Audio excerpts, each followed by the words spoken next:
1 મે 2010 રોજ રાજ્યની ગૌરવગાથા વ્યક્ત કરતા વિશિષ્ટ સાંસ્કૃતિક કાર્યક્રમો યોજીને સ્વર્ણિમ જયંતિ વર્ષના કાર્યક્રમોનો શુભારંભ કરવામાં આવેલ અને આજે અત્રે ઉપસ્થિત મહાનુભાવોના સાનિધ્યમાં આપણે સૌ સ્વર્ણિમ ચેસ મહોત્સવ 2010નો શુભારંભ કરવા જઈ રહ્યા છીએ.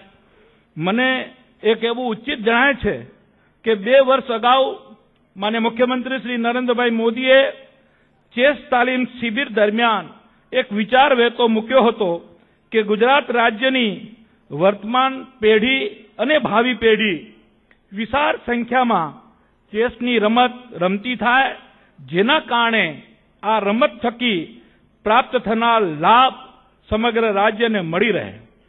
ચેસની રમતની સાથે સંકળાયેલ લોકો એ તો જાણે જ છે કે આ રમત ખેલાડીઓમાં વ્યૂહરચના, આત્મવિશ્વાસ, એકાગ્રતા, ધીરજ, બુદ્ધિ ચાતુર્ય, સ્ટ્રેટેજિક પ્લાનિંગ, નિર્ણય શક્તિ જેવા અનેક ગુણો થકી વ્યક્તિત્વનો સમગ્ર વિકાસ થાય છે અને આ રીતે વિકાસ પામેલ વ્યક્તિત્વ તમામ ક્ષેત્રોની અંદર સફળતા પ્રાપ્ત કરે છે.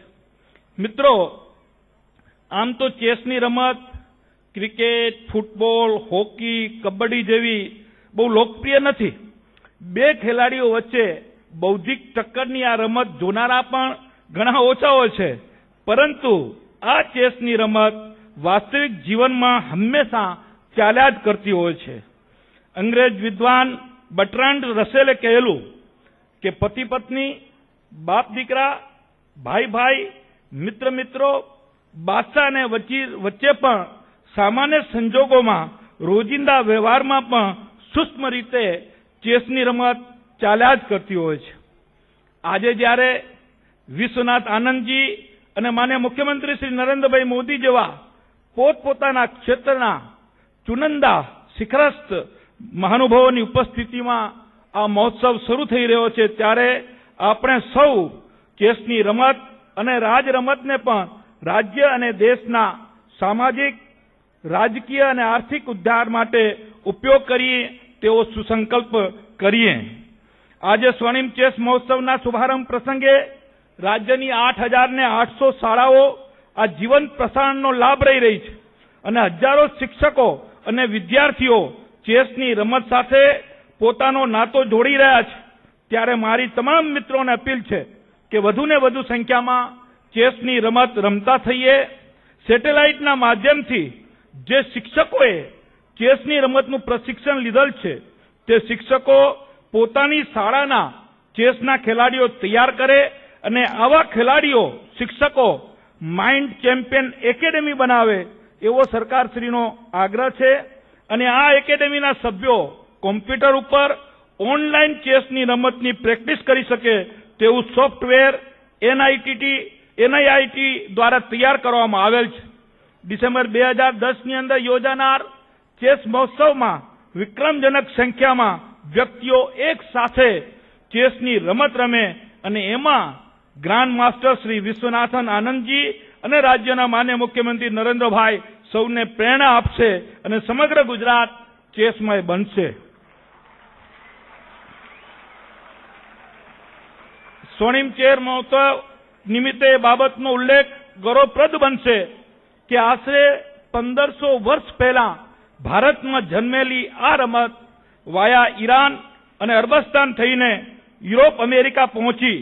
1850માં વિધિવત રીતે રમતોત્સવમાં પ્રથમ વિજેતા જર્મન એડોલ્ફ એન્ડરસનથી શરૂ કરીને આખરી ચેમ્પિયન ભારતના ગૌરવસમા શ્રી વિશ્વનાથ આનંદ સુધીનો આ રમતનો 160 વર્ષનો ઇતિહાસ રસપ્રદ છે. ભાઈઓ અને બહેનો, આ તબક્કે ઉલ્લેખ કરીશ કે માન્ય મુખ્યમંત્રી શ્રી નરેન્દ્રભાઈના સૂચન મુજબ 2008ની અંદર અમદાવાદ ખાતે ગુજરાત ચેસ એસોસિએશન અને અમદાવાદ ડિસ્ટ્રિક્ટ કોઓપરેટિવ બેંકના સહયોગથી અમદાવાદ અને આજુબાજુના ગામોની શાળાઓના 1400 શિક્ષકોને 15 લાખના ખર્ચે ચેસના પ્રશિક્ષણને લગતી તાલીમ આપવામાં આવેલ અને આ તાલીમ લીધા બાદ મોટા ભાગના શિક્ષકોએ પોતાની શાળાઓમાં ચેસ રમતા વિદ્યાર્થીઓની ક્લબ સ્થાપીને અમદાવાદ શહેરમાં ચેસનું અનોખું વાતાવરણ ઊભું કર્યું છે.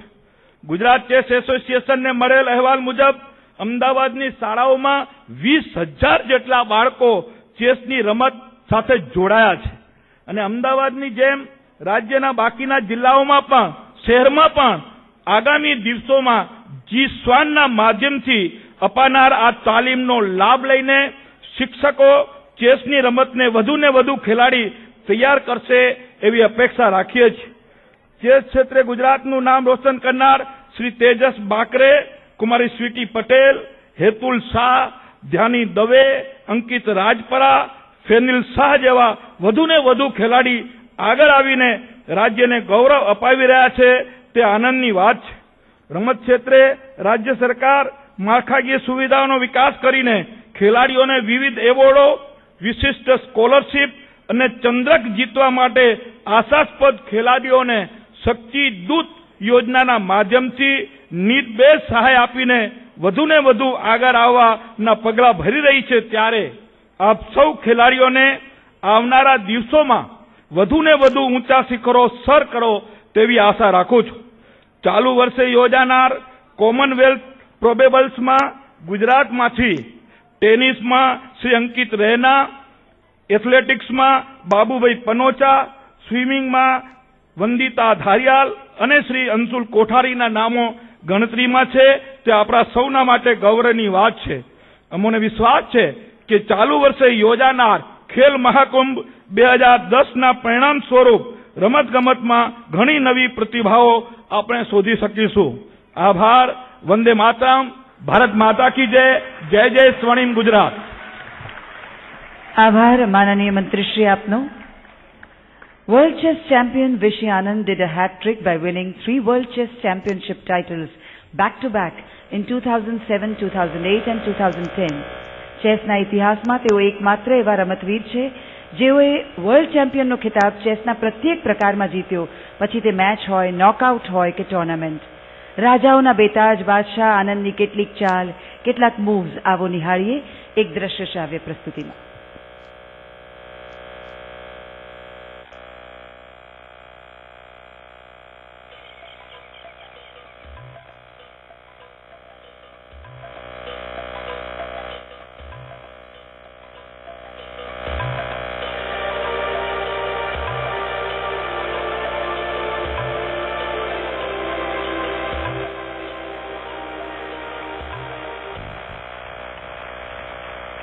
A thunderous applause at the military club in Sofia greeted Vishwanathan Anand on his becoming the world chess champion for the 4th time, beating challenger Vasilin Topolov in a grueling 12 games world championship match.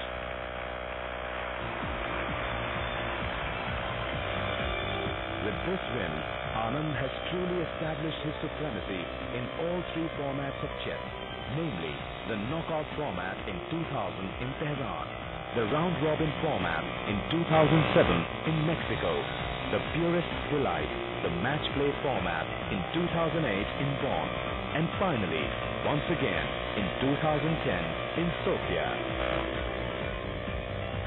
Anand is now truly the king of kings. Acclaimed as the fastest brain in the world, Vishy is the absolute world chess champion. To reach the